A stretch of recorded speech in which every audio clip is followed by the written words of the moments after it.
지난주하고 지지난주에 참 유명한 이벤트가 있었습니다. 다 알고 계신 것처럼 전 세계적인 이제 관심을 불러일으킨 이제 이벤트였는데, 인간 대 컴퓨터의 대결이죠. 저는 바둑을 잘 이렇게 모릅니다. 저희가 이제 주아가 바둑학원 다니다가 이제 지금 끄는 상태인데요. 한번 주아랑 바둑을 더 봤습니다. 근데 이제 뭐죠? 불계승인가? 집을 세지 않아도 될 만큼 확연하게 이제 차이가 들어가면서 이제 제가 졌는데요. 진짜 자존심 상하더라고요. 역시 배우고 안 배우고의 차이가 이렇게 크구나. 근데 이제 인간 대표로 이세돌 구단이 나왔고, 이제 그 컴퓨터로 이제 알파고라고 1200대인가요? 그 메인 컴퓨터를 연결해가지고 엄청난 거죠. 그 컴퓨터 한 대 연산 능력과 어떤 그런 지적인 그 수준도 엄청난데, 그 1200대인가? 그걸 한꺼번에 이제 병렬로 연결해가지고 거기에서 연산을 해가지고 바둑을 둔다는 게 어떻게 보면 엄청난 겁니다. 지금까지 이제 바둑을 뒀던 모든 데이터를 다 이제 컴퓨터가 학습하고, 또 자기가 스스로 바둑을 더 보고, 그렇게 하면서 실력을 엄청 이제 키워놓은 상태에서 인간 대표하고 이제 바둑 5판을 두기로 그렇게 하고 실제 졌었죠. 저는 이제 틈틈이 바둑은 전혀 모르는데 너무 관심이 있어가지고 진료하다가 이제 1시부터 이제 시작을 했잖아요. 그래서 이제 계속 보다가 또 환자 오면 환자 보고, 또 이제 안 오면 또 바둑 보고, 그렇게 해서 이제 지켜봤습니다. 근데 바둑을 잘 모르는 저도 참 재밌게 봤는데요. 결국 첫 번째 판, 두 번째 판, 세 번째 판 내리 인간이 지다가 네 번째 판 이제 이겼죠. 그리고 5번째 판 또 지고 결국은 이제 1대4로 졌는데, 사실상 첫 번째 판, 두 번째 판 둘수록 이거는 진짜 인간이 도저히 이길 수 없는 게임이다 라는 이제 그런 인식이 강해졌죠. 그래서 이건 진짜 절대 못 이긴다 했는데, 네 번째 판을 이세돌이 이겨버렸어요.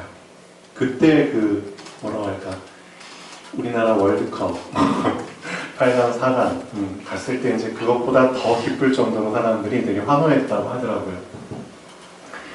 바둑을 모르는 저는 이제 되게 참 이제 와, 대단하다 생각을 했는데, 그때 바둑을 아는 사람들이 하나, 그러니까 예외 없이 그 꺼낸 단어가 이건 진짜 컴퓨터도 예측을 못할 신의 한 수를 둔 거다.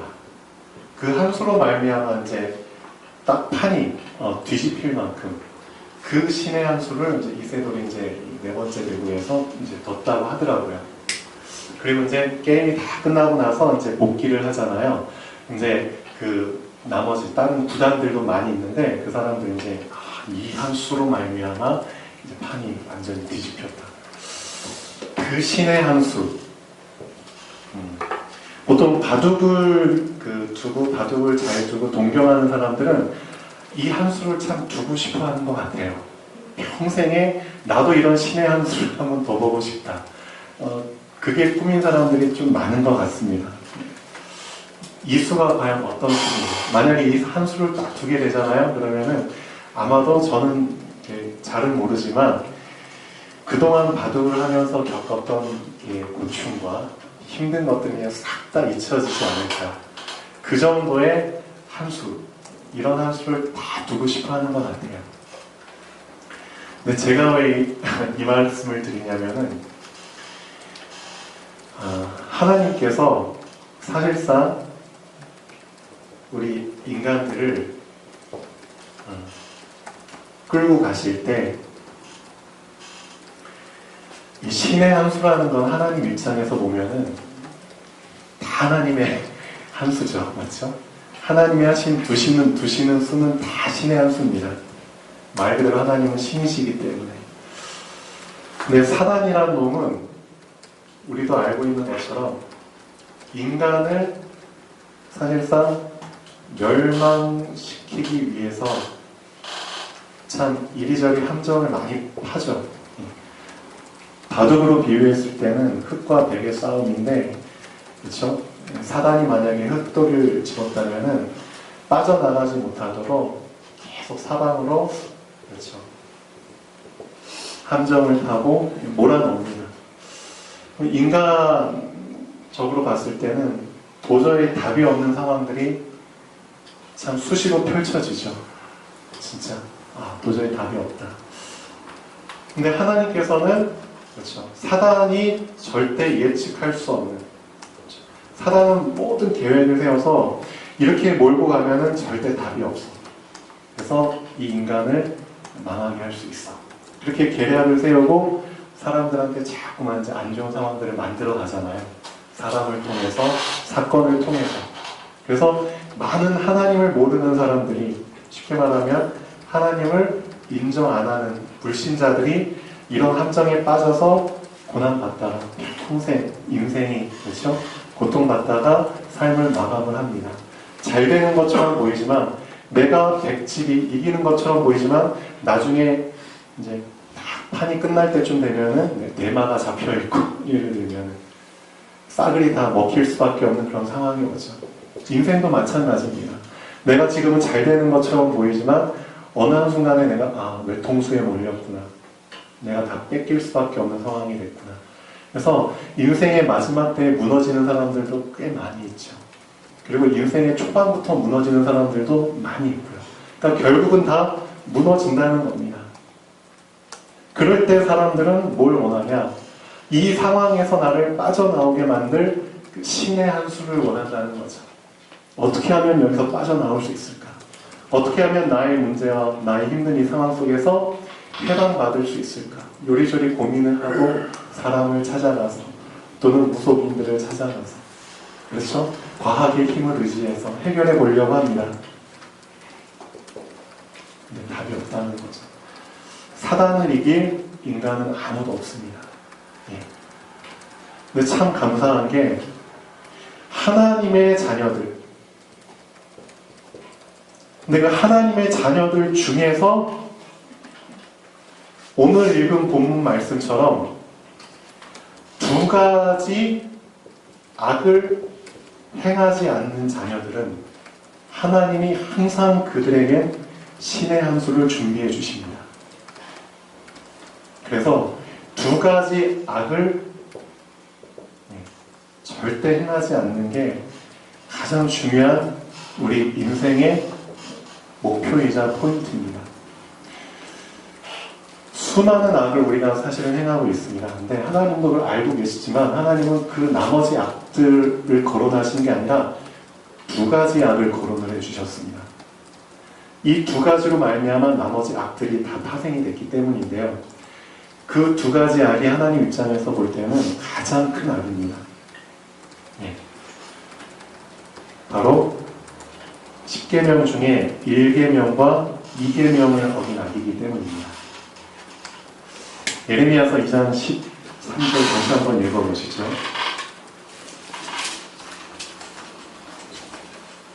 내 백성이 두 가지 악을 행하였나니 곧 그들이 생수의 근원되는 나를 버리는 것과, 그렇죠?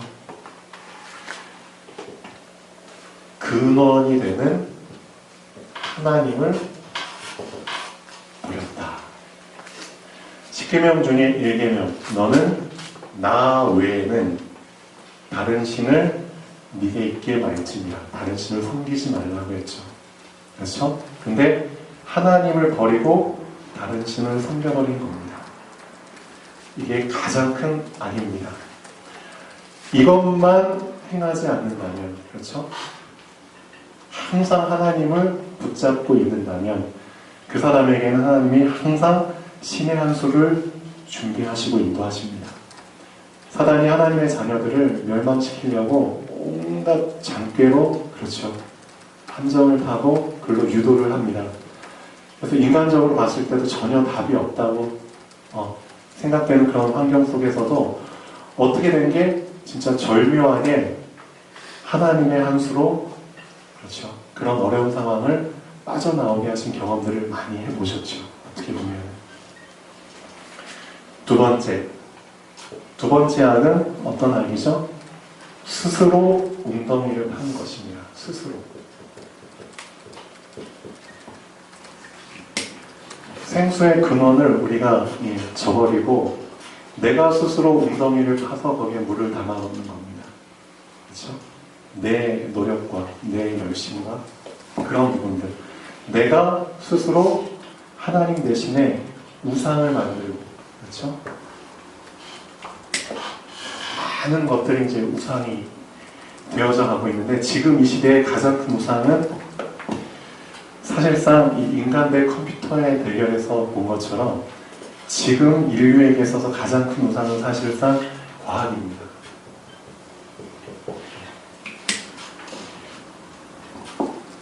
하나님이 인간에게 주신 지혜로 말미암아 인간이 과학을 계속 발전시켰는데, 그 인간의 지혜의 산물인 과학이 오히려 인간을 지배하게 되는 꼴이 돼버린 겁니다. 역현상이 일어나 버린 거죠. 그럼 결국은 인간은 어떻게 되느냐? 나중에 컴퓨터를, 그렇죠, 과학을 섬길 수밖에 없는 상황이 분명히 옵니다. 역전현상이 이제 일어나 버렸죠. 스스로, 그렇죠, 웅덩이를 파서 해결을 받으려고 했는데, 그러니까 자기 꾀에 자기가 이제 넘어가 버린 꼴이 돼버린 겁니다. 많은 사람들은 잘 몰라요. 아, 인간 대 컴퓨터. 이 정도로 우리가 과학이 발전했구나. 그래서 나중에는 인공지능까지. 그렇죠? 이렇게 하면 삶이 편해질 줄 알고 생각하고 있지만, 나중에 어떻게 되느냐? 과학이 발전하면서 오히려 기계가, 그렇죠? 컴퓨터가 인간의 할 일을 많이 대체를 해버립니다. 그러면은 본인들이 편하기 위해서 이 과학을 발전시켰는데, 나중에는 어떻게 되느냐?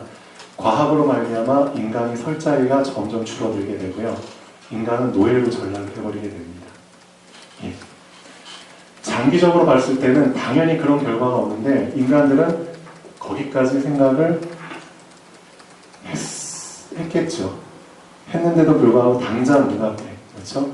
돈을 벌기 위해서, 당장 편하기 위해서 미래에 올 재앙을 그냥 무시해버린다는 겁니다. 하나님께서 많이 경고하셨습니다. 이 두 가지만, 그렇죠, 두 가지만이라도, 그렇죠, 정말 범하지 않도록 해라. 그러면은 내가 너에게 계속 복을 주겠다. 그게 구약의 핵심입니다. 구약 말씀에서 보면은 하나님이 이스라엘 백성을 딱 택하시고 절대로 나를 떠나지 마라. 항상 나를 바라보고, 그렇죠, 나에게 순종해라. 내 말을 지키고 따라라. 그래야면 너뿐만 아니라 너의 자손들에게도 대대로 복이 올 것이다 라고 항상 말씀하십니다. 이것만 지켜라, 이것만. 근데 가장 중요한 근원 대신 하나님을 버리는 것과 하나님 대신에 대타로 믿을 대상을 만들고 그것들을 스스로 만들어서 섬긴 겁니다. 근데 하나님은 계속 돌아오라고, 회개할 수 있는 기회를 수백 년 동안, 수천 년 동안 계속 주십니다. 하나님의 종들, 선지자들을 통해서 또는 제사장들을 통해서 계속해서 회개할 수 있는 기회를 주십니다. 그런데 이스라엘 백성들이 그 기회를 자꾸만 거절합니다. 그리고 오히려 그 하나님의 말씀을 대언하는 선지자들을 잡아서 죽입니다. 그리고 자기들의 욕심을 이뤄줄 거짓 선지자들을 세웁니다. 그리고 거짓 선지자들을, 그렇죠, 따라갑니다. 하나님이 엄청, 속된 말로 이제 너무 머리가 이제 뚜껑이 열린 만큼 너무 화가 나시죠. 그런데도 계속 기회를 주십니다. 돌아오라. 근데 오히려 사람들이 하나님 앞에서 정면으로 반박을 합니다. 우리는 하나님을 안 믿겠습니다. 우리는 우리가 만든 신을 섬기겠습니다. 그런 식으로까지 필연적인 죄를 지어버립니다. 그래서 하나님께서 이제 내리신 결론은, 좋다. 내가 충분한 시간을 주고 너희들한테 계속 돌아올 수 있는 기회를 줬는데 그 기회를 너희가 스스로 져버렸다. 그러면 어떻게 되느냐? 난 너희들이 복된 인생이 될 수 있도록 자꾸 그 복 안에 들어가라고, 그 복 안에서 나오지 말라고 얘기를 했는데 너희 스스로 복을 걷어차 버렸다. 그러면은 너희들의 인생은 재앙이 될 수밖에 없다. 그리고 실제 그것을 하나님께서는 행동으로 옮기십니다. 그래서 이스라엘의 역사가 상당 부분 노예, 포로, 속국, 유리, 방황, 이게 이스라엘의 역사입니다.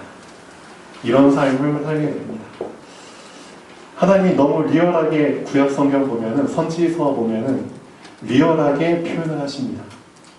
내가 먼 곳에서부터 강대한 나라를 끌고 와서 너희 나라를 침략하려 할 것이다. 그때 그 군인들이, 그 이방인들이 너희 남자들을 싸그리 도륙하고 죽일 것이고 너희 여자들, 너희 자녀들한테도 절대 긍휼이 없을 것이다. 자비가 없을 것이다. 다 죽을 것이다. 근데 그 가운데 살아남은 사람은 기근, 재앙, 질병으로 고통받을 것이고 그러다 죽을 것이다. 또 그러다 또 살아남은 사람은 노예로 끌려나갈 것이다. 그리고 거기에서 고생받다가 죽을 것이다. 그들이 하나님께 그때 회개하고 부르짖어도 나는 그들의 음성을 듣지 않을 것이다. 라고까지 말씀하십니다. 실제 이스라엘이 이런 상황이 왔을 때 하나님께서 그들의 고통 속에 울부짖는 기도를 듣지 않으셨죠. 자, 예레미야서에 보면은 그 비슷한 구절들이 많이 나오는데요. 한번 보겠습니다. 자, 서론 한번 보시죠. 하나님이 주시는 복의 조건은 딴 게 아닙니다. 자, 먼저 하나님께서 복을 주시기를 원하시는데 조건을 충족했을 때 복을 누릴 수 있도록 복의 결과의 열매를 주십니다. 조건을 충족했을 때 하나님께서는 먼저 조건을 말씀하십니다. 너가 만약에 이렇게 하면 그때는 너가 이렇게 될 것이다. 그래서 뭐뭐 한다면, 영어로 말하면 if, 네가 만약 뭐뭐뭐 한다면, 그런 식의 언급을 구약 성경에 보면 꽤 많이 하십니다. 한번 보시죠. 그러나 복의 조건을 거부할 때는 화, 재앙의 결과를 얻게 됩니다. 자, 예레미야서 2장 13절 보셨고요. 7장 23절에서 26절까지 한번 보시죠.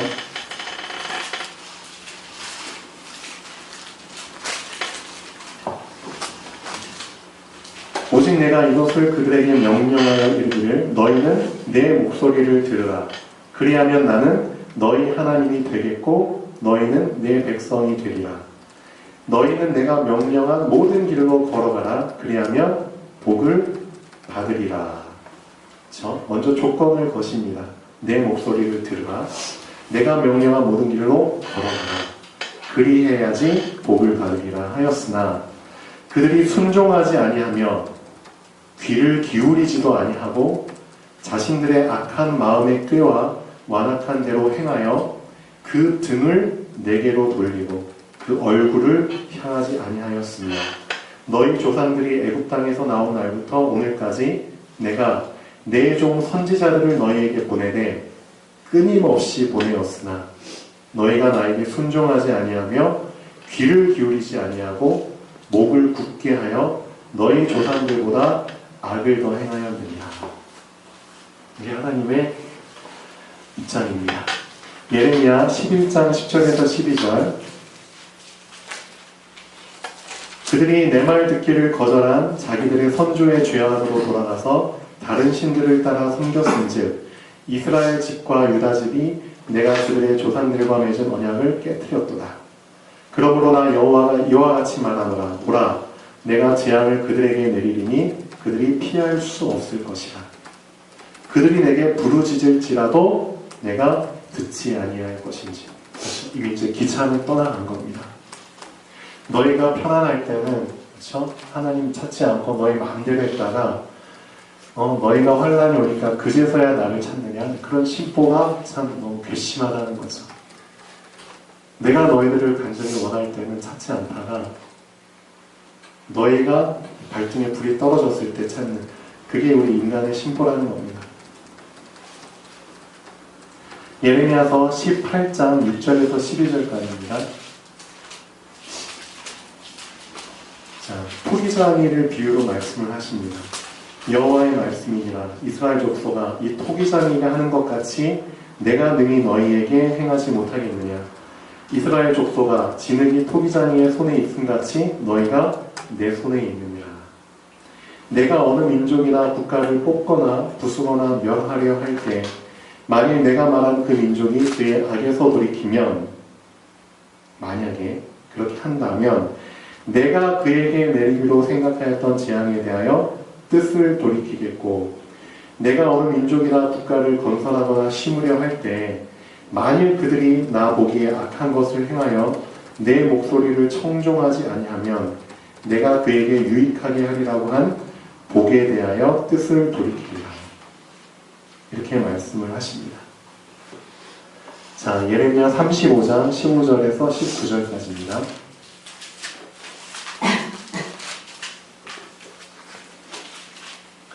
여기에는 복된 인생과 화된 인생의 이제 두 종류에 대해서 언급을 하시죠. 대부분의 사람들이 다 하나님을 거부하고 스스로의 길을 가는데, 그래서 화된 인생을, 그렇죠, 스스로 맞이하게 되는데, 그 중에 아주 극소수지만 그런 상황 속에서도, 그렇죠, 복을 붙잡은 사람들이 있다는 겁니다. 누군지 한번 보시죠.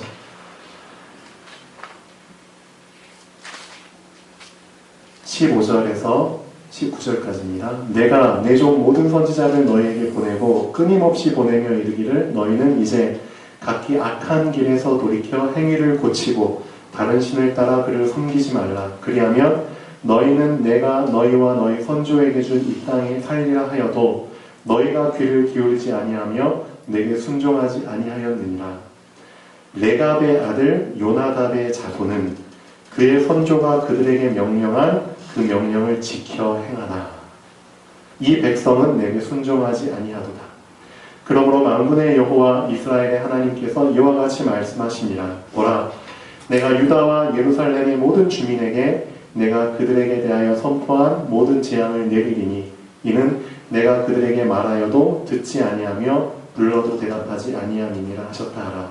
그러나 예레미야가 레갑 사람의 가문에게 이르되 만군의 여호와 이스라엘의 하나님께서 이와 같이 말씀하시기를 너희가 너희 선조 요나답의 명령을 순종하여 그의 모든 규율을 지키며 그가 너희에게 명령한 것을 행하였도다.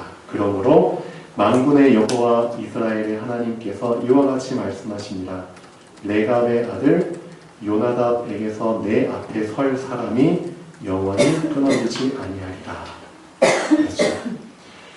그런 악한 상황, 분위기, 그런 흐름 속에서도, 그렇죠, 복된 인생의 길을 갈 사람은 언제나 있었다는 겁니다. 최악의 상황이 한 번 있었죠. 모든 인류가 말살당할 수밖에 없는, 멸망할 수밖에 없는 위기가 한 번 있었잖아요. 이제 노아의 방주 시대입니다. 그때 딱 한 명, 노아 한 사람으로 인해서 다시 인류는 그 위기를 벗어나게 되죠. 복된 인생, 하나님과 동행한 의. 그렇죠. 지금 시대도 마찬가지입니다. 정말 말세 중에 말세인 것 같고요. 그리고 이제 과학이 우상이 되고 또 많은 이단 사이비들이 이제 일어나고 있고 많은 이상한 철학들이 생겨나고 있고요. 그런 가운데 그런 흐름에 휩쓸려 가지고 많은 사람들이 우상을 섬길 수밖에 없는 그런 속에 같이 가고 있지만 그 중에 소수이지만 그렇죠. 복된 인생의 길을 가는 사람들이 지금도 남겨져 있고요. 그리고 하나님이 우리에게 원하시는 것은 계속 그 남은 자의 남은 자의 삶을 살길 원하고 이 남은 자들이 앞으로 남을 자들을 발견하길 원합니다. 그렇죠? 그 삶을 살기를 원하십니다. 이미 이 지구의 종말을 우리는 알고 있습니다.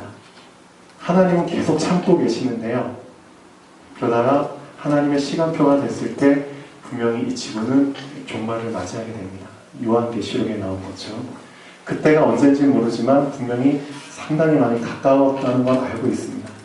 그런데도 사람들은 그 경고를 무시하고 있습니다. 하나님은 지금 복음을 전하는 사람들의 경고를, 그렇죠? 사람들 계속 경고를 주시고 있지만 참 안타까운 거는 어제도 우리가 이제 현장에 나가서 복음을 전했죠. 기회가 있을 때마다 계속 복음을 전합니다. 그런데도 그 경고로 받아들인 사람들이 거의 없습니다. 참 안타깝죠. 그때도 그랬고 지금도 마찬가지입니다. 그러다가 아무도 모르는 그때에 끝은 오게 돼 있습니다. 역사가 증명합니다. 역사가. 지금까지 그런 반복되는 역사 속에서 아무도 모르는 그날과 그때에 하나님이 그 역사 속으로 들어오시게 됩니다. 재림으로. 그렇죠? 근데 우리는 그 경고를 받아서 이 복된 인생의 자리를 꼭 붙잡고 놓치지 않기를 정말 바랍니다. 자, 제가 이제 신의 한 수에 대한 부분을 생각할 때 복된 인생은 하나님이 항상 그 신의 한 수를 준비하시고 인도하신다고 잠깐 말씀을 드렸잖아요. 제가 이제 저랑 가장 가까운 데 있는 한 사람을 통해서 요즘 이 신의 한 수를 많이 느꼈습니다. 그게 이제 제 와이프인데요. 최목 집사님인데,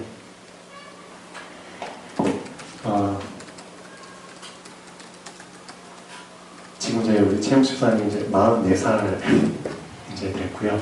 근데 제가 최목 집사님을 22살 때 만났던 것 같아요. 이제 거의 인생의 절반을 같이 살게 됐는데요. 이렇게 함께하는 삶을 이렇게 살면서 제가 이제 최목이라는 사람이 이런 사람이구나라는 걸 이제 좀 많이 알게 됐습니다. 이 사람의 장점은 뭐고 단점은 뭐고. 그러면서 제가 이제 지켜보면서 이 사람한테는 자존감이라는 게 참 많이 부족하구나. 그래서 본인 스스로에 대해서 자존감이 없으니까 그걸 너무나 많이 힘들어 하더라고요. 예. 그런데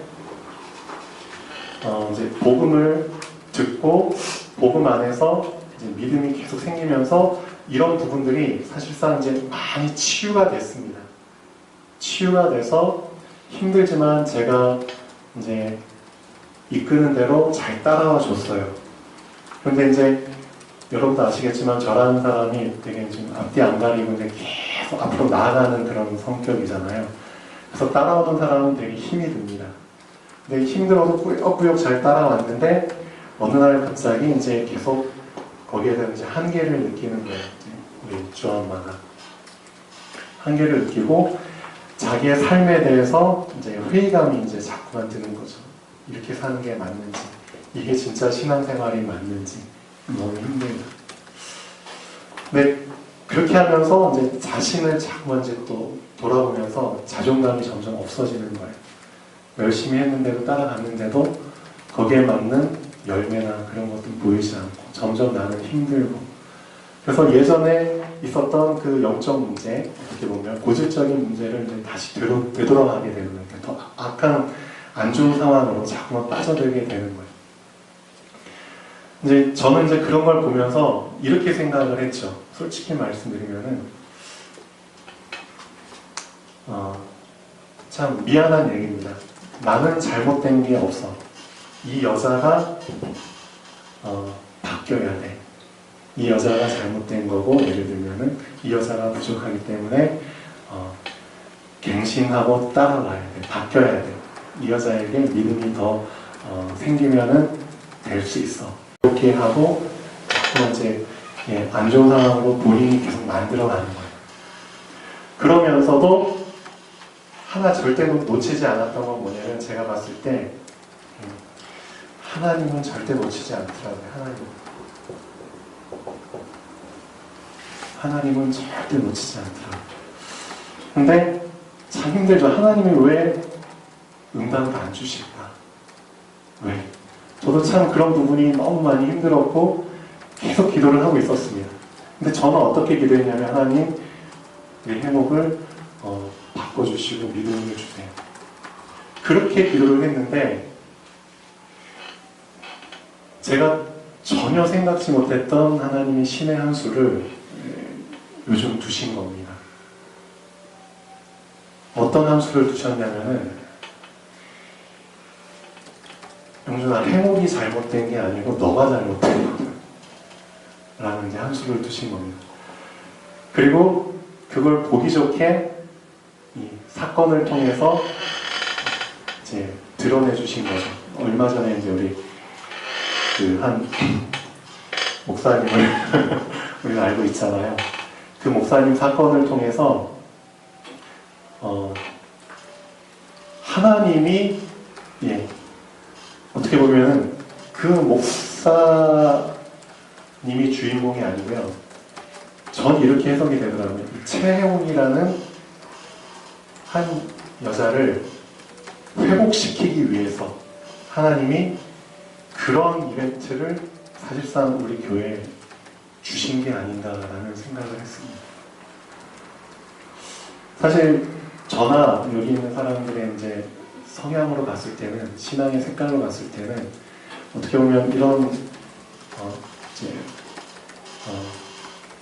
사기꾼의 어떤 그런 기질이 있는 사람의 어떤 그런 부분을 잘 막지를 못하죠. 우리의 성격으로 봤을 때는. 근데 이제 그런 상황 속에서 오히려 하나님께서 이 최혜목이라는 이 한 사람을 써서 정말 보기 좋게 그런 상황을 역전시켜서 큰 화가 임하지 않도록 이 교회를 지켜주시고 복된 교회로 서갈 수 있도록 저는 전혀 예상을 못했던 부분입니다. 이 최혜목이라는 한 사람을 통해서 신의 한 수를 멋있게 두시는 것을 제가 보면서 엄청 많이 깨졌습니다.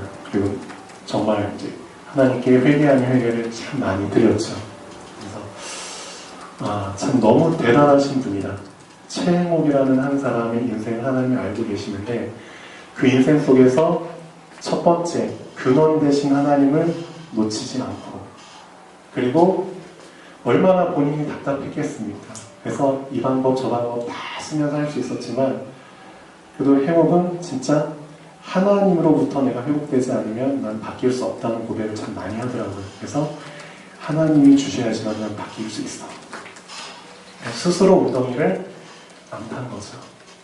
많은 사람들 같으면 그런 방법을 취했겠지만, 주한마 같은 경우는 1번과 2번에 대한 악을 짓지 않고, 그래도 꾸역꾸역 계속 본인이 가장 힘들었겠지만 기다리더라고요. 기다리면서 하나님께서는 절대 하나님을 의지하고 기다리는 자를 저버리는 법이 없구나. 그래서 이 인생이 정말 복된 인생이 되도록 신의 한 수를 준비하시고 그 시간표에 맞게 아주 멋있게 한 수를 두시는구나. 이 사건을 통해서 모르긴 해도 아마 주한마 자존감, 그리고 주한마 본인이 지금까지 했던 신앙생활과 붙잡았던 거에 대해서 많은 부분이 이제 다시 회복되고 살아날 거라고 이제 저는 이제 기대를 하고 있습니다. 너무 감사하죠. 저도 참 배우는 점이 많이 있고요. 근데 사실 이건 이제 주와 엄마에게만 국한된 얘기는 아니죠. 우리도 마찬가지로 하나님께서 우리 각자에게 대한 그 신의 한 수를 준비하고 계시다는 겁니다.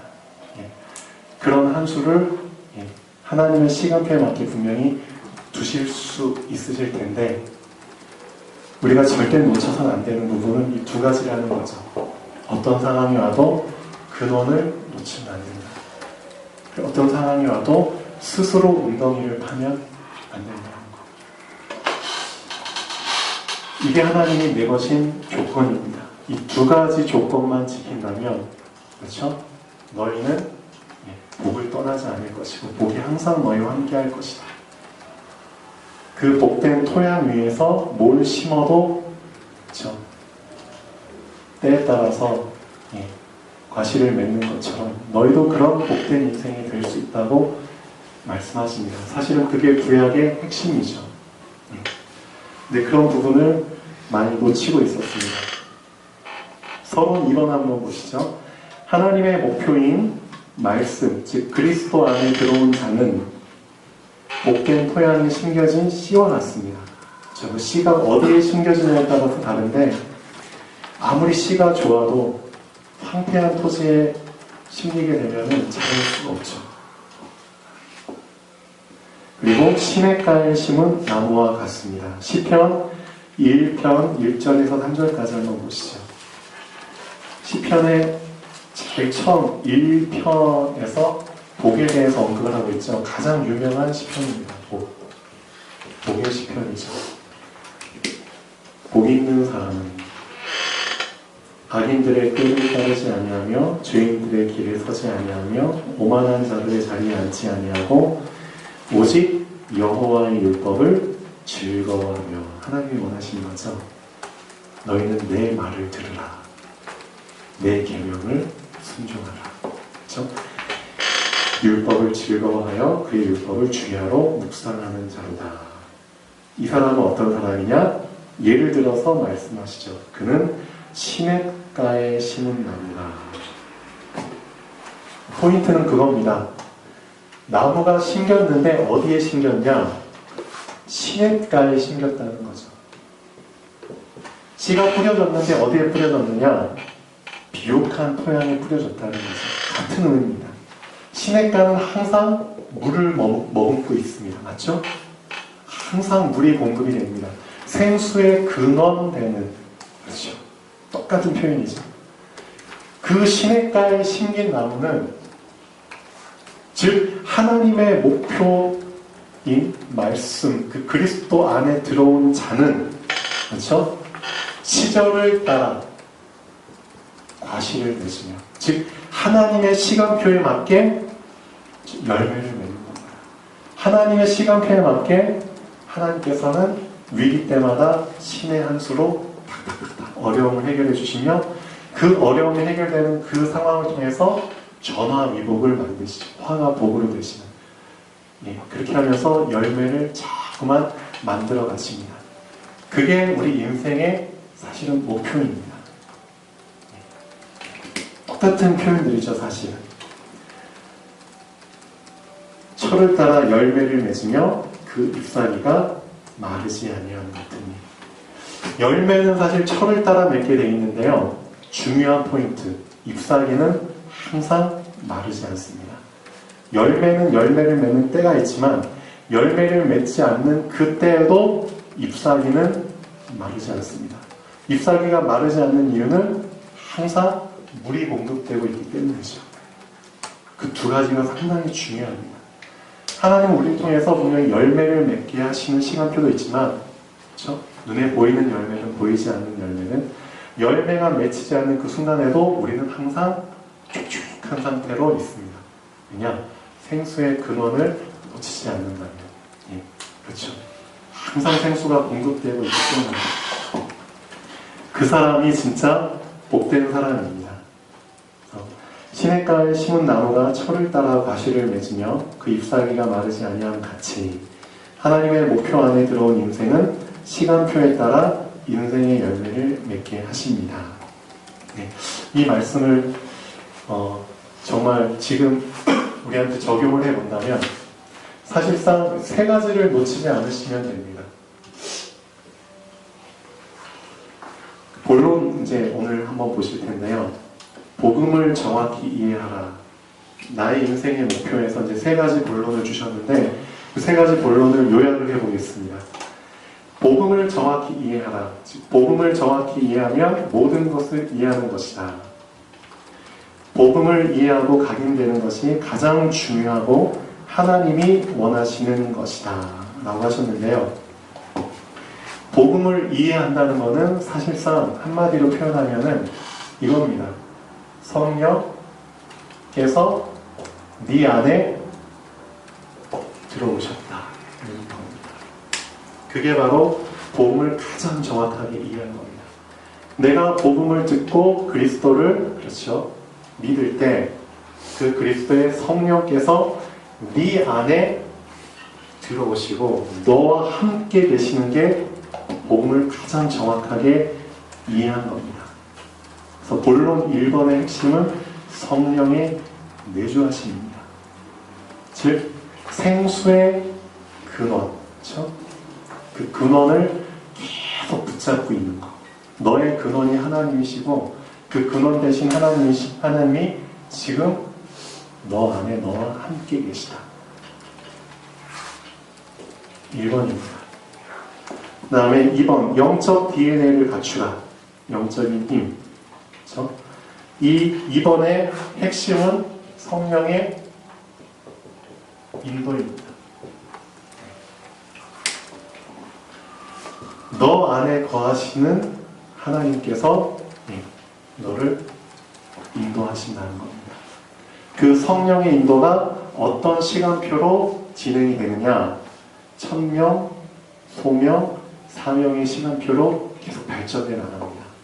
그 성령의 인도가 일심, 전심, 지속의 시간표로 발전해 나갑니다. 즉 시절을 쫓아 과실을 맺는 것처럼 성령 내주, 즉 시냇가의 나무가 심긴 상태에서 시절을 쫓아 과실을 맺을 때 성령께서 우리를 인도하실 때 이런 시간표로 인도를 하십니다. 24시, 25시, 영원의 시간표로. 오직의 시간표에서 유일성의 시간표에서 재창조의 시간표로 인도를 하십니다. 사실 이 단어들이 좀 어렵게 느껴질 수 있는데요. 지금 이제 다락방에서 계속 꾸준히 얘기를 해왔던 부분들이잖아요. 그 부분들을 한번 생각해 보시면서 한번 보십시오. 분명히 앞서 나가신 분을 통해서 주시는 말씀이기 때문에 이미 다 경험하신 거죠. 인도를 받아서 받은 응답을 정리해서 주신 것들입니다. 근데 우리도 똑같이 그 길을 가게 되면 우리의 상황과 그런 처지는 다 다르지만 근본적인 부분은 똑같습니다. 그 인도에 똑같게 인도를 받게 됩니다. 성령의 인도. 3번 하나님 나에게 참 성공을 원하신다. 그렇죠? 성공에 대한 성령의 역사입니다. 그래서 나의 인생의 목표에서 사실상 우리에게 주신 붙잡아야 될 부분은 성령의 내주와 인도와 역사입니다. 가장 중요한 포인트는 성령 하나님. 그렇죠? 이 사실을 놓치지 않을 때 그 사람은 인생 자체가 복된 인생이 될 수밖에 없다고 얘기를 하십니다. 그 조건을 충족해야지만 복된 결과를 얻을 수 있습니다. 근데 우리가 잠깐 경험했던 그 목사님을 제가 보면서 뭘 느꼈냐면은 저도 마찬가지로 그 목사님께 이런 제안을 좀 드렸습니다. 하나님께서 조건을 거신 것처럼 저도 이런 조건을 걸었습니다. 우리 시스템은 이런 시스템입니다. 우리 시스템에 대해서 좀 설명을 드릴게요. 만약에 목사님께서 모든 걸 다 내려놓고 목사의 직책을 갖고 계시지만 그것까지도 내려놓고 가장 낮은 위치에서 여기 있는 사람들은 마찬가지로 그렇게 살고 있기 때문에 주어진 역할을 헌신을 통해서 계속 하게 된다면 여기 있는 사람들이 그 모습을 보고 알아서 목사님을 높여드릴 겁니다. 분명히 그렇게 말씀을 드렸습니다. 저는 지금까지 여기 있는 사람들한테 그렇게 해오고 있습니다. 여기 있는 사람도 마찬가지입니다. 이 교회의 목표는 하나님을 시원케 해드리는 게 목표고 하나님을 감동케 해드리는 게 목표이기 때문에 혹시라도 하나님을 시원케 하는 자가 나타나면은 우리는 그 사람을 시원케 해드릴 수밖에 없습니다. 그걸 되게 강조를 드렸습니다. 그래서 만약에 목사님께서 그렇죠? 목사임에도 불구하고 다 내려놓고 여기 있는 평신도들과 똑같이 아무것도 바라지 않고 가장 낮은 곳에서 헌신하는 모습을 보이면, 그렇죠? 섬기는 모습을, 겸손한 모습을 계속 보이신다면 여기 있는 사람들은 목사님을 높여드릴 수밖에 없습니다. 그리고 저도 목사님을 높여드릴 것이며, 목사님께 예를 들면 강단에서 설교할 수 있는 그런 자리와 또 마음껏 사역하실 수 있는 그런 시스템도 마련해드릴 각오가 되어 있습니다라고 분명히 말씀을 드렸습니다. 근데 제가 내민 조건이죠. 만약에 그렇게 한다면 그런 결과를 얻으실 수 있을 겁니다. 지금 제 목사님 오셨어요. 오시고 나서 이제 쭉 지켜봤죠. 지켜봤는데 처음에는 정말 하는 것처럼 보여요. 근데 그 사람의 이제 본색은 함께 계속 있어 보면 이제 드러나죠. 정말 그 사람이 정말 그런 천성의 사람인지 아니면은 뭔가 속셈이 있는 사람인지는, 동기가 있는 사람은 동기를 평생 숨겨놓을 수가 없습니다. 언젠간 동기가 드러나죠. 그래서 시간이 지나서 이제 그 동기가 조금씩 이제 보이기 시작을 했죠. 다 알고 계시죠. 그러면서 이분이 자꾸만 이제 뭔가 요구를 하시는 거예요. 아니, 나한테 이렇게 얘기하지 않았느냐.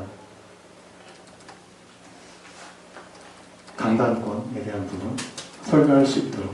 그리고 내가 사역할 수 있는 어떤 시설, 시스템을 준다고 하지 않았느냐. 라고 얘기를 해요. 이게 무슨 말인가요? 즉, 동기가 있는 사람은, 그렇죠? 자기 자신을 못 보고 동기가 있는 사람은 조건에 대한 부분은 전혀 생각을 안 합니다. 그냥 결과에 대한 것만 계속 요구합니다. 그게 참 무서운 겁니다. 분명히 하나님께서도 조건을 먼저 거셨는데 똑같습니다. 우리 인간들이 참 많은 크리스찬들이 그래요. 하나님이 매번 조건을 지키지도 않으면서 하나님 우리에게 복 주시겠다고 했잖아요. 우리한테 응답 주시겠다고 했잖아요. 라고 자꾸만 결과만 하나님께 요구합니다. 내세웁니다. 똑같습니다. 그럼 하나님 어떻게 하시나요? 하나님 거짓말장인가요? 그게 아니잖아요. 조건을 먼저 봐라. 조건을. 근데 이 목사님도 사실 그런 부분을 제가 보면서 참 동기라는 게 무섭구나 라는 걸 참 많이 느낍니다. 그래서 요즘 제가 이제 원단 메시지 하나님의 목표, 나의 인생의 목표 얘기하면서 동기에 대한 부분을 자꾸 강조하는 이유가 여기에 있습니다. 하나님 모르시는 게 아니거든요. 그래서 언제 다시 얘기를 나누게 될 상황이 올지는 모르겠지만 저는 딴 건 필요 없고요. 이 부분을 한 번은 더 말씀을 드리고 싶어요. 제가 내건 조건과 그 조건을 이행했을 때의 결과는 지금도 변함이 없습니다. 라는 부분을 말씀드리고 싶습니다. 하나님도 마찬가지십니다. 지금이라도 그 조건을 우리가 충족한다면 그 조건에 대한 복은 분명히 주십니다. 마태복음 5장에 복에 대한 부분을 쭉 말씀하셨는데 여기서 우리가 진짜 간과하는 부분이 있습니다. 사람들이 다 천국을 얻고 싶어해요. 다 구원받고 싶어합니다. 근데 그 결과만 붙잡은 겁니다. 신령이 가난한 자가 천국을 얻는 겁니다. 다 위로받고 싶어해요. 근데 애통하는 자가 위로받는 겁니다. 그 조건을 충족하지도 않은 상태에서 우리는 결과적인 복만 받으려고 합니다. 그렇죠? 천국 얻고 싶어하고 위로받고 싶어하고 부자 되고 싶죠? 땅을 기업을 얻을 거. 그렇죠? 배부르고 싶죠? 긍휼히 여김 받고 싶죠? 하나님 보고 싶죠? 하나님의 아들이라 일컬음 받고 싶죠? 근데 그 조건들을 먼저 충족해야 됩니다. 그래서 한번 이 부분을 다시 한번 생각해보는 인생이 되면 좋겠습니다. 기도하겠습니다.